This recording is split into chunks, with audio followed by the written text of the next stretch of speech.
Saison de pluie, Bamako et environ continuent d'être arrosés, mais c'est pas sans dégâts ce matin. Un réveil difficile pour les populations de Yirimadio, l'eau de pluie n'ayant pas trouvé de passage pour s'échapper.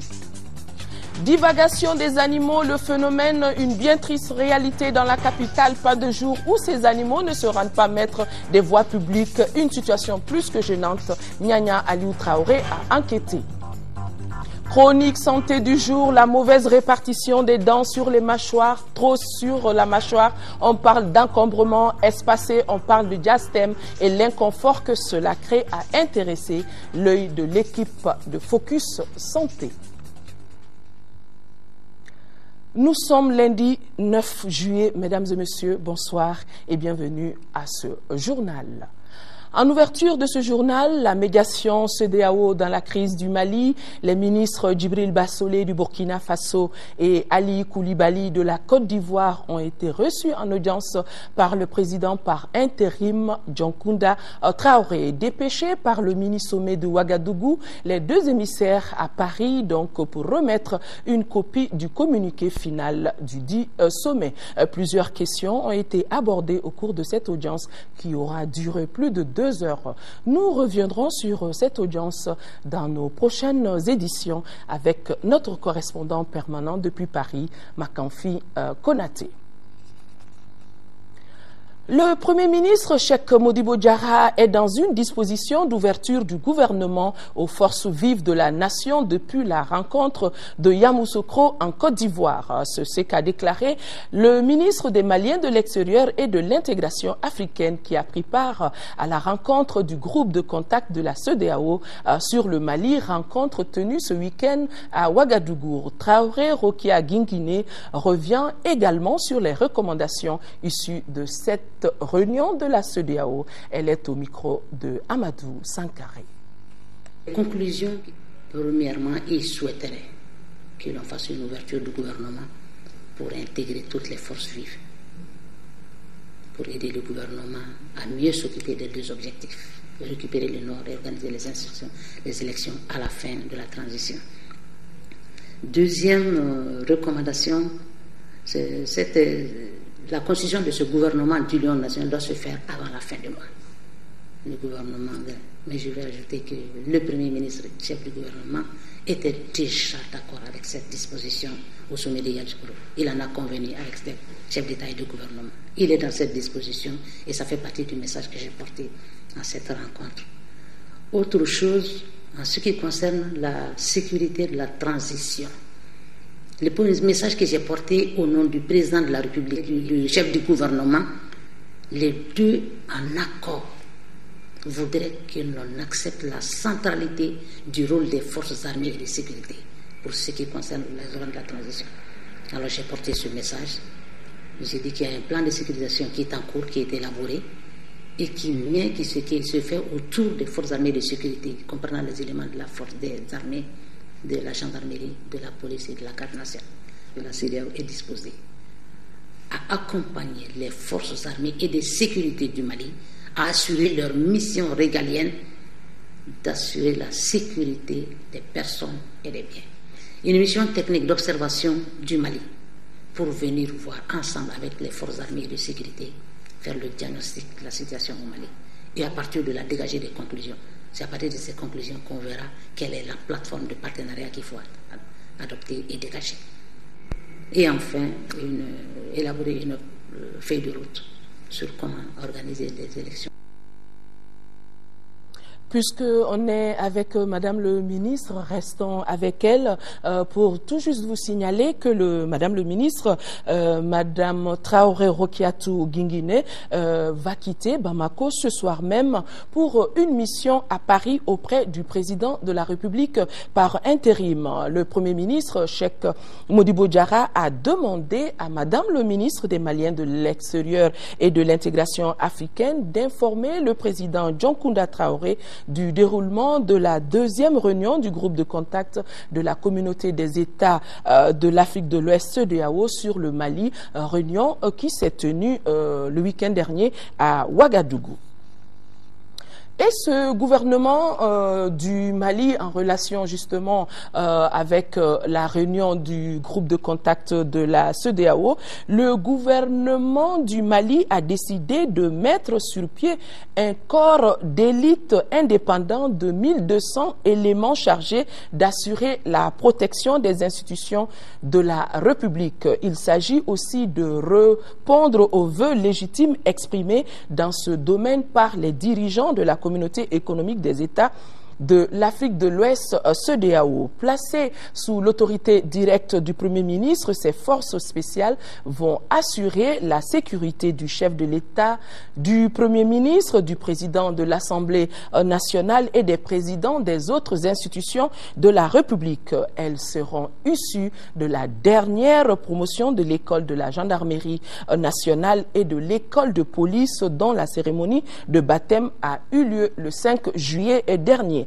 En accord avec le président Dioncounda Traoré, le Premier ministre Cheikh Modibo Diarra, au cours de ses déplacements à l'étranger, a sollicité les pays amis du Mali pour parfaire la formation de ce corps d'élite et renforcer son équipement en matériel et logistique.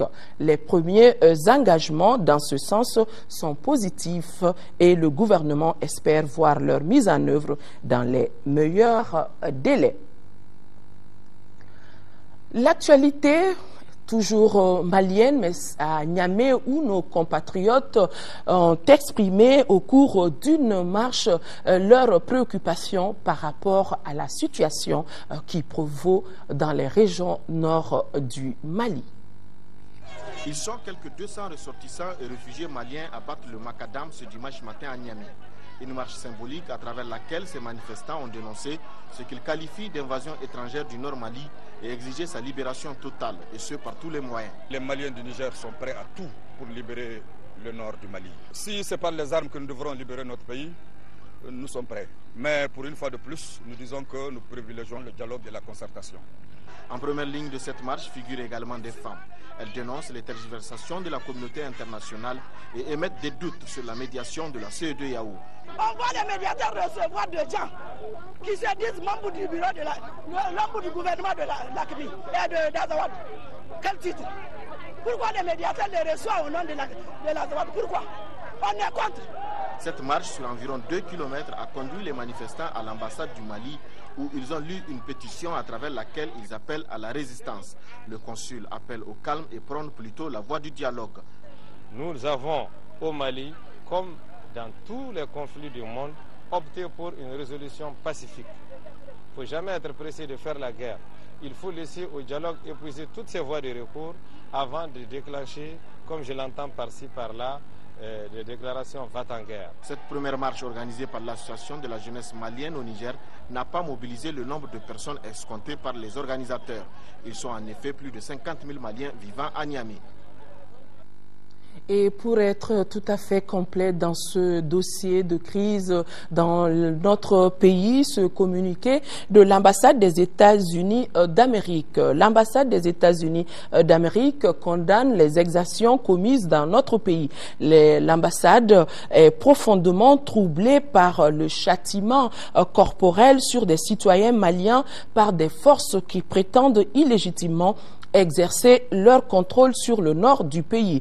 Outre les atteintes à l'intégrité physique des citoyens maliens, le patrimoine culturel du pays est saccagé par ceux qui ne respectent ni le Mali ni ses citoyens. La profanation de l'héritage culturel et historique du Mali est une tragédie à la fois et pour le Mali et pour le monde. Les citoyens et les ressources culturelles du Mali méritent la plus grande protection. Le contexte des excès décrits ici peut être différent, mais il découle fondamentalement des mépris communs pour ces protections. L'ambassade des États-Unis réitère ses appels à une enquête complète sur l'attaque flagrante sur Dioncounda Traoré, président par intérim, et rejette les mesures extrêmes de ceux qui iraient à l'encontre des idéaux de tolérance et de compréhension chers au peuple malien. L'ambassade appelle tous les Maliens à redoubler d'efforts au dialogue dans la poursuite de la paix, la tolérance et la réconciliation nationale.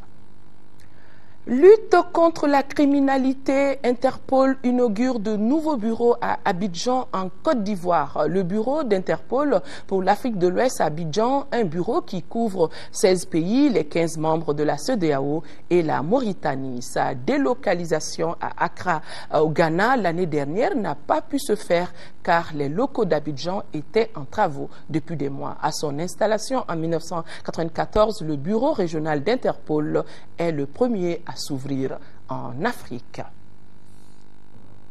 Aux côtés des couleurs ivoiriennes, le drapeau bleu et blanc d'Interpol. Le bureau régional de la police internationale vient d'être inauguré à Abidjan. De nouveaux locaux et un nouveau départ pour cette première antenne africaine créée en 1994. Aujourd'hui, plus que jamais, l'Afrique de l'Ouest fait face à plusieurs défis sécuritaires.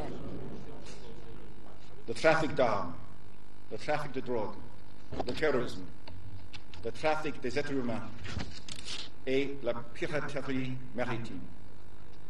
Je suis convaincu que ce nouveau bureau régional d'Abidjan sera un outil important pour relever ces défis. 16 pays sont concernés par l'activité de ce bureau, les 15 membres de la CEDEAO et la Mauritanie. Pour nombre d'entre eux, l'insécurité et la criminalité sont souvent liées à la prolifération d'armes. Parce que nous sommes un pays qui sort d'une crise, où il y a une circulation d'armes. Nous sommes voisins à des pays comme le Libéria, la Sierra Leone, qui ont connu 14-15 ans de guerre, avec une prolifération d'armes dans la région. Ces bureaux bien équipés accueilleront très prochainement policiers, gendarmes et douaniers de toute la région. La lutte contre la criminalité se base avant tout sur la coopération, mais aussi sur une formation spécifique à Interpol. Nous avons une série de formations. Formation sur la cybercriminalité, formation sur le terrorisme, sur le vol de véhicules et aussi sur la drogue, en tout cas toutes sortes de criminalité. Le bureau d'Interpol à Abidjan est appelé à jouer un rôle important dans les mois et les années à venir. Il sera le premier au monde à être doté d'un système informatique permettant l'identification d'armes illicites. Le Sud-Soudan commémore le premier anniversaire de son indépendance. Il y a un an, ce lundi 9 juillet, le Sud-Soudan proclamait son indépendance et devenait ainsi le 54e État membre de l'Union africaine. Le Soudan du Sud fête aujourd'hui ses 1 an d'existence. Défilés militaires, chars et fanfares, la foule s'est déplacée en grand nombre pour assister aux célébrations et écouter le président. Salva Kiir salue la libération du peuple sud-soudanais, mais rappelle qu'elle reste incomplète sans une indépendance économique. Malgré les apparences de fête, le plus jeune pays du monde est touché par une grave crise humanitaire. Depuis l'indépendance du Soudan du Sud, des centaines de milliers de personnes sont déplacées dans des camps de réfugiés. Une situation alarmante que dénonce le prix Nobel de la paix Desmond Tutu. La paix, la paix, la paix, la paix. C'est tout ce que nous voulons. C'est tout ce que ce pauvre peuple désire. Et c'est possible.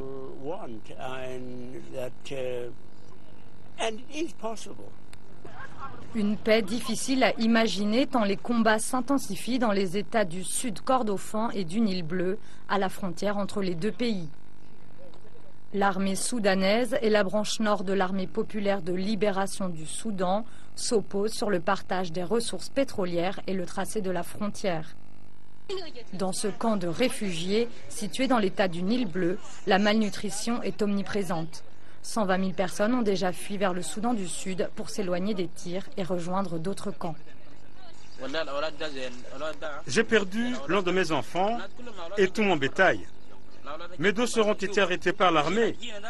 C'est vraiment très dur. Face à cet afflux de réfugiés, le Soudan du Sud doit également gérer une crise économique. Ses caisses sont totalement vides et ses pompes aussi. À la guerre du pétrole s'ajoute une grave pénurie. La Syrie, Kofi Annan et Bachar el-Assad se seraient mis d'accord sur une approche de sortie de crise. L'émissaire de l'ONU et de la Ligue arabe a rencontré le président Bachar el-Assad alors que, selon l'Observatoire syrien des droits de l'homme, l'armée aurait repris son offensive sur la ville de Homs. 2 jours après avoir reconnu dans un entretien avec le journal français Le Monde l'échec de son plan en 6 points, Kofi Annan s'est rendu une nouvelle fois à Damas pour tenter de le raviver.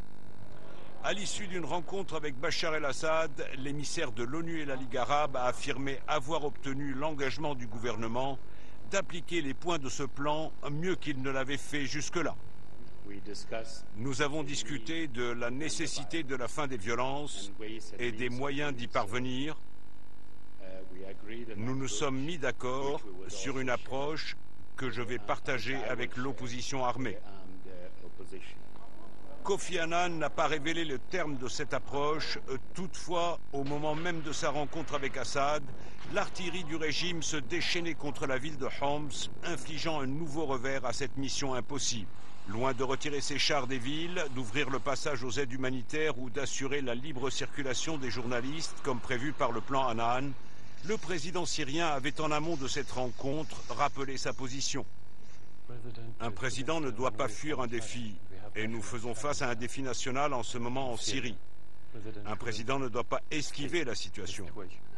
Critiqué pour son échec par l'opposition qui réclame des résolutions contraignantes pour le régime, Kofi Annan est attendu également ce lundi en Iran, qu'il souhaite associer aux discussions sur la Syrie. Une démarche qui ne peut qu'avoir l'aval de la Russie. Vladimir Poutine a réaffirmé sa volonté d'une solution politique pacifique de la crise et rejeté toute ingérence extérieure par la force. Retour à l'actualité nationale, le nouveau commandant de la Légion de la gendarmerie de Koulikoro a pris fonction aujourd'hui. La passation s'est déroulée sous l'œil vigilant du colonel Akoni Dounion, inspecteur en chef de la gendarmerie, entre le lieutenant-colonel Jamari Samake, commandant de Légion par intérim, et le lieutenant-colonel Yakuba Keita, commandant de Légion entrant. Le nouveau commandant de Légion de Koulikoro souhaite une complicité entre les forces de sécurité et les populations pour gagner le pari de la protection des personnes et de leurs biens.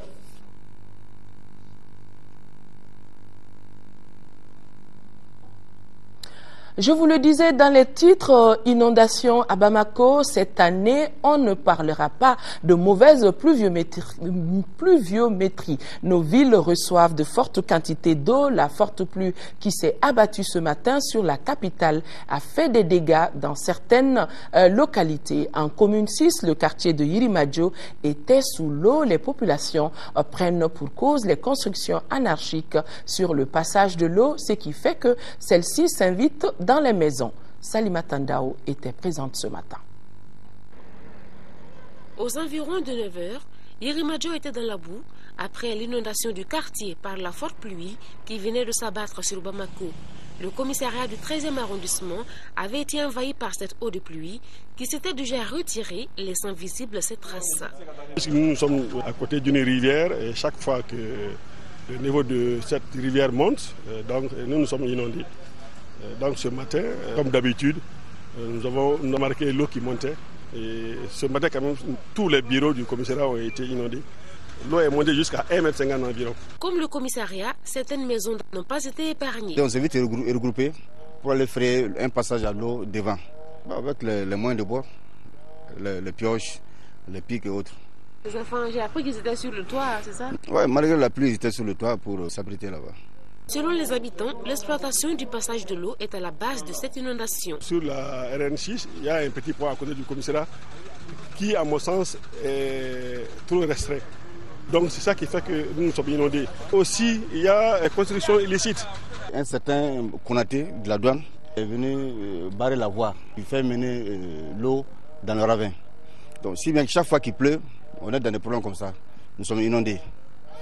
Donc il y a lieu de voir les autorités communales pour qu'on trouve une solution à ce phénomène.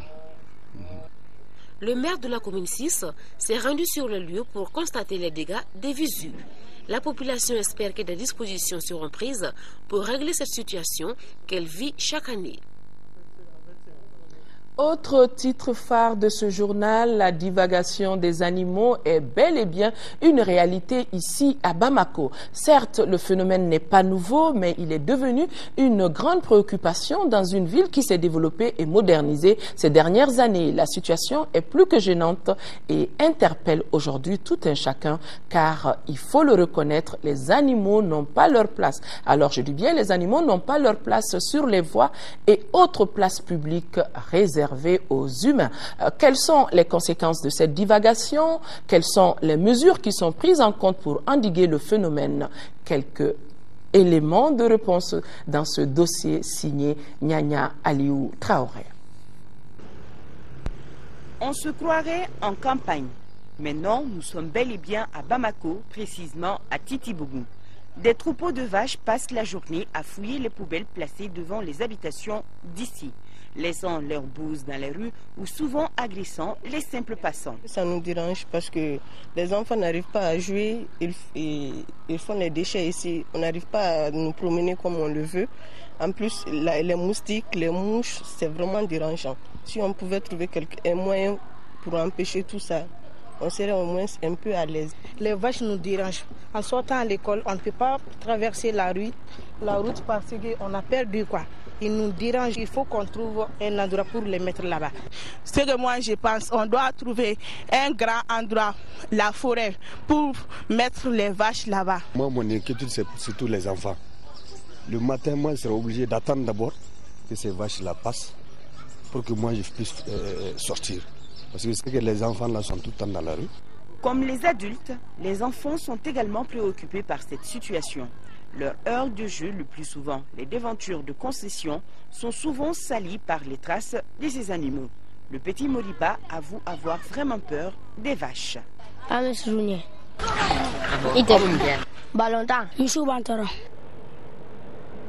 Même le centre de la capitale n'est pas épargné par la divagation des animaux.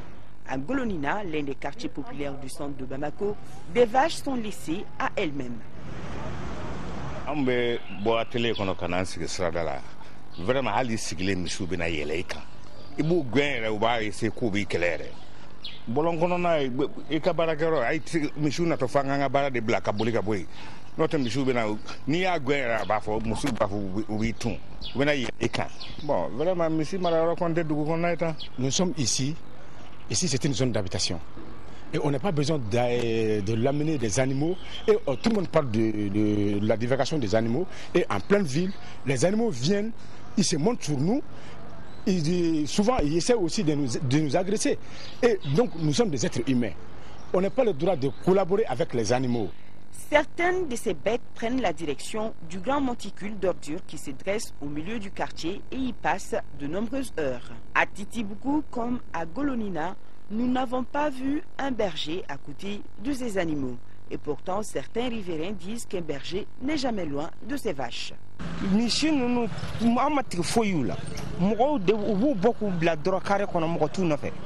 Wula fɛ fana u bɛ bɔ nin kare in fɛ ka na ka taa u siyɔrɔ la an ye mɔgɔw ɲini ka dɛsɛ an tɛ misitigi ye an tɛ mɔgɔ y'u kɔ an tɛ tigi y'u la u bɛ tilen ka tɛmɛ u bɛ bo kɛ u bɛ diɲɛlatigɛ fɛn bɛɛ kan na yan. La situation bien fâcheuse ressemble à ce film dénommé Attrape-moi si tu peux. Des habitants à bout des nerfs pensent que leur environnement immédiat est pourri à cause de ces animaux en divagation. On ne peut plus manger tranquillement, on ne peut plus boire du thé tranquillement et nul air. Qu'est-ce qu'on fait? Vraiment assez, assez. Ici, vous-même, vous voyez, c'est pas vraiment commode. C'est des habitations. Ici, c'est pas fait pour les vaches. Ce ne sont pas les seules vaches qui sont pointées du doigt. En ville, nous croisons aussi dans les rues des ânes, des moutons, des chèvres, j'en passe. Comme mesure, nous avons 2 arrêtés.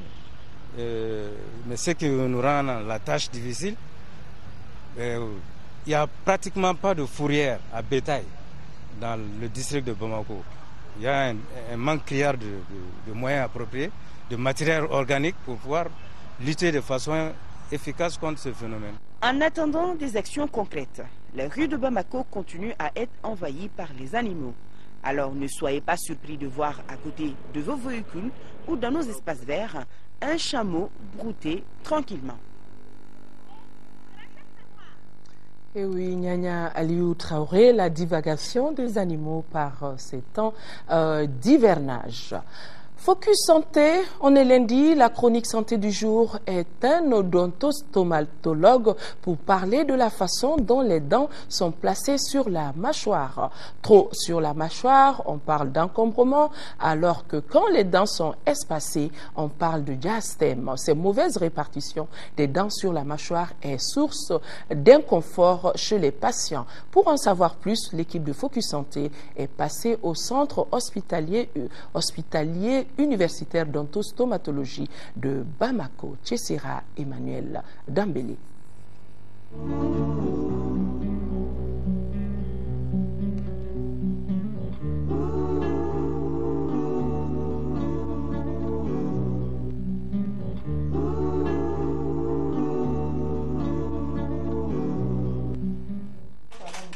Des dents avec des attaches métalliques. Un dispositif posé en service d'orthodontie en vue de donner l'alignement souhaité à la dentition.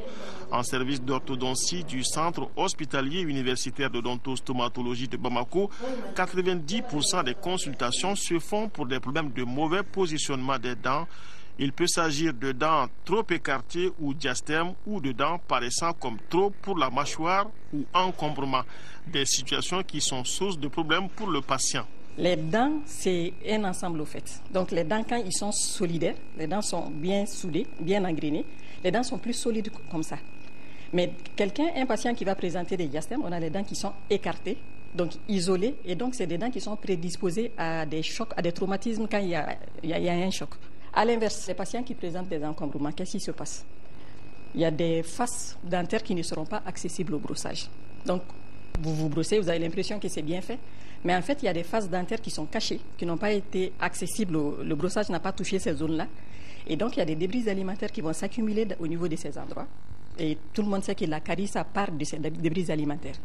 Donc, ça peut poser non seulement des problèmes de carie au niveau de ces dents, mais ça peut poser ce qu'on appelle aussi des pathologies parodontales. Il y a ça. On a aussi des patients qui viennent nous voir parce qu'il y a un problème d'halitose, la mauvaise haleine, la mauvaise hygiène buccale. Et donc l'halitose, il se trouve qu'ils vont vous dire qu'ils se brossent comme il faut. L'hygiène est impeccable. Mais quand on regarde au fond, on se rend compte qu'il y a des zones de rétention de la plaque dentaire. Et plaque dentaire, ça rime toujours avec halitose. Diastème et encombrement font partie de ce qu'on appelle les anomalies orthodontiques. Leurs causes peuvent être héréditaires, congénitales ou fonctionnelles. Des enfants qui vont se sucer les doigts, entre autres la tétine, le doigt. Donc la succion digitale ou bien de la tétine, ça va entraîner les dents, une proalvéolie. Une proalvéolie, c'est les dents qui sont déjetées en avant. Et donc les dents, en général, quand elles vont devant, elles vont s'espacer. Donc le problème du diastème, ça peut s'expliquer par ça. Hormis ça, on a des patients aussi qui ont toujours ce problème fonctionnel, qui vont plutôt interposer la langue, qui vont pousser les dents de devant avec la langue. Donc ça, on voit ça déjà dans leur manière de parler. Au niveau de la phonation, déjà, on va remarquer ça. À la longue, ça va jeter les dents en avant. Et donc, il y a ces espaces-là qui vont se créer entre les dents. Encombrement, ça, c'est la dysharmonie dento-dentaire. Et dans ces formes de dysharmonie dento-dentaire, il y a une origine héréditaire qui peut être mise en cause. On va parler de l'hérédité croisée. L'enfant peut prendre par exemple le petit maxillaire de la maman et puis les dents, on va dire, les grosses dents du papa. Et donc, évidemment, quand on va mettre ses dents sur un petit maxillaire, il va y avoir un problème d'encombrement. Souvent, au cours de la croissance, normalement, les phénomènes de dentition, il y a des dents qui doivent tomber, les dents de lait qui doivent partir pour être remplacées par les dents définitives. Donc, dans certains cas, il y a des dents de lait qui vont tarder à chuter. Et donc, la dent définitive, au lieu de sortir à la place de la dent de lait, elle va se retrouver dans une autre position. Généralement, quand les patients vont en consultation, c'est à cause d'un sourire qu'ils n'aiment pas trop ou pour un autre inconfort comme la douleur aux mâchoires, la mauvaise haleine. Surtout pour ceux qui présentent des diastèmes. Ça, c'est des patients qui vont postillonner. Enfin, quand ils parlent, il y a des jets de salive qui vont, par exemple, sortir. Donc, il y a ça. Et puis, en même temps, vu qu'il y a de l'espace entre les dents, donc quand ils vont parler, en général, on remarque ça chez certains patients, mais pas tous. Donc, quand ils vont parler, qu'est-ce qui se passe? Il y a de l'air qui va sortir entre les dents. Donc, c'est des patients qui vont zozoter ou bien, Quand il parle, il y a de l'air qui va s'échapper. Donc ça peut poser des problèmes effectivement au niveau de l'élocution, mais aussi au niveau de la mastication. La prise en charge de ces dysharmonies dentomaxillaires ou dentodentaires dépend de l'âge. Pour les jeunes, elle est orthopédique et agit sur les bases osseuses, mais peut être aussi orthodontique. Donc pour ce traitement orthodontique, on va utiliser des attaches, c'est des braquettes qu'on va coller au niveau de chaque dent, qui vont servir d'ancrage. Et à partir de là, maintenant, on va mettre l'arc qui a une forme idéale, on va dire, et puis on va pousser les dents à suivre cette forme idéale d'arc. Et à la fin du traitement, on devrait avoir cette forme normale. Mesure à prendre, éviter que l'enfant suce le doigt après 6 ans, qu'il n'interpose pas la langue ou les lèvres entre les dents pour éviter l'apparition d'une anomalie. Mais quand la malformation est déjà là, mieux vaut consulter un spécialiste.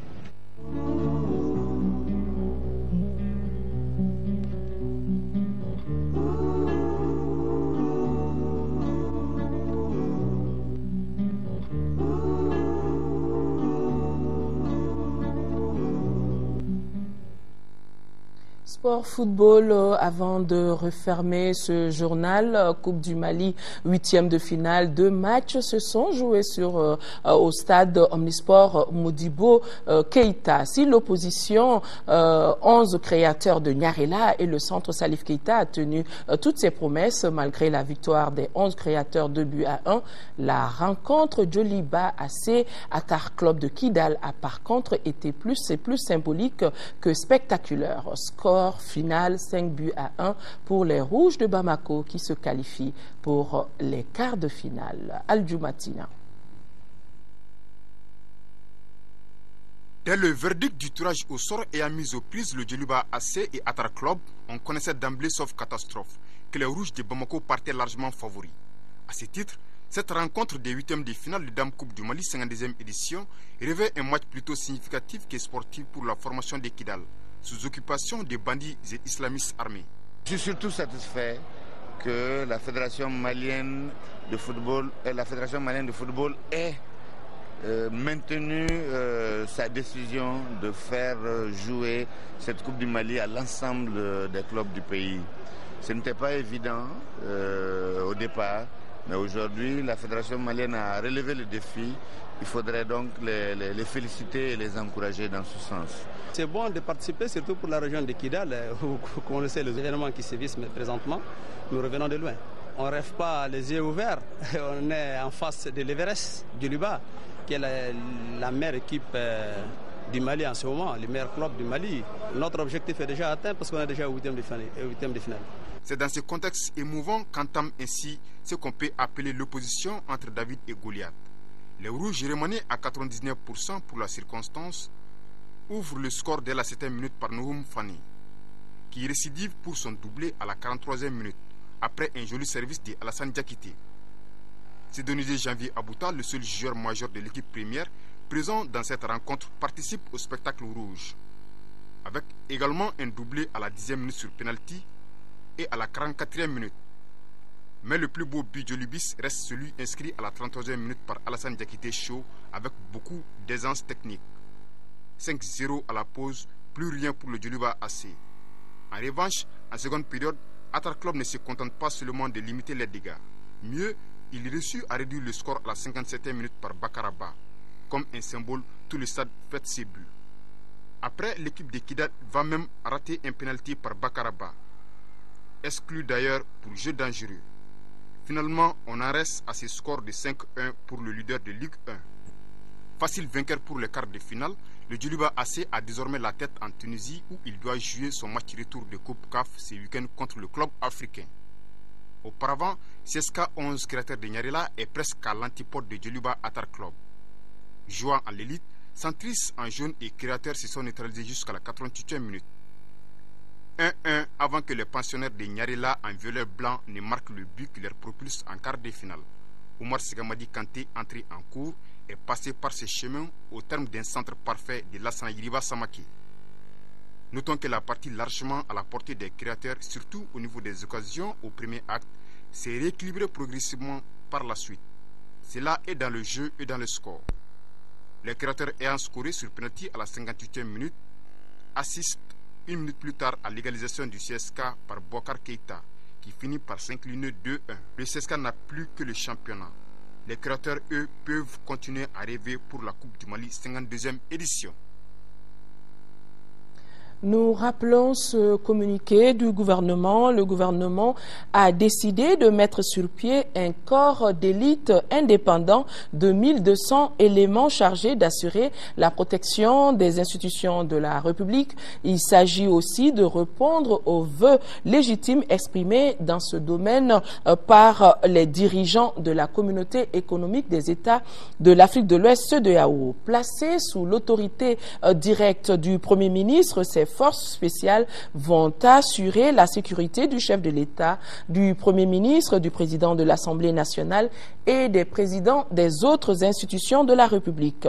Elles seront issues de la dernière promotion de l'école de la gendarmerie nationale et de l'école de police dont la cérémonie de baptême a eu lieu le 5 juillet dernier. En accord avec le président Dioncounda Traoré, le Premier ministre Cheikh Modibo Diarra, au cours de ses déplacements à l'étranger, a sollicité les pays amis du Mali pour parfaire la formation de ce corps d'élite et renforcer son équipement matériel et logistique. Les premiers engagements dans ce sens sont positifs et le gouvernement espère voir leur mise en œuvre dans les meilleurs délais. Voilà, c'est donc tout pour cette édition. Merci de l'avoir suivi. Demain 13h, 10h, 13h, vous serez avec Sira Bachili. Et s'il plaît à Dieu, Inch'Allah, je vous retrouve demain 18h, 20h. On n'oublie pas nos compatriotes des régions du nord du Mali vivant sous occupation. Nous sommes de cœur et d'action avec vous. Bonne suite de programme.